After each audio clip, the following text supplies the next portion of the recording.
Madison is one of those lefty bubbles in the United States, right? Right. Where we used to call it 30 square miles surrounded by reality. Now it's up to 65 square miles surrounded by reality. But the idea was that you could do a lot of interesting stuff there. And for the town that Madison is, there's a lot of really cool independent media going on there. They had an anarchist newspaper called The Insurgent, and they had they're all weekly called The Isthmus, which is still locally owned, and they have a wonderful community radio station called WORT, and they had a very vibrant independent media center back in the day, and there was just a lot of stuff going on, so it was a really good place to be a person who was disaffected with the actual media environment, to connect to kindred spirits who were also in it for similar reasons. Nice. So when you had your pirate station there, I mean, did you build to the point where was it paying your bills? Was it a financially? No, God, no. Oh, okay. No. It was just a hobby. Yeah, it was kind of a hobby. It was passion. Kind of a crusade.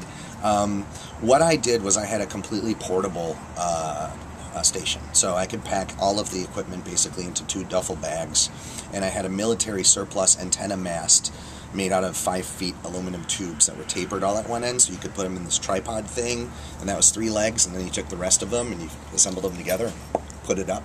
So any place where you could get clear sky, not a tree around or anything, I could essentially put everything in my trunk, drive to a location, and put the station on the air. And that's what I did. And there's actually a guy from Japan called Tetsuo Kogawa who back in the 1970s really got involved in radio as an art medium and as an activist medium, and he started hosting these things in Tokyo called radio parties, where he kind of did the same thing.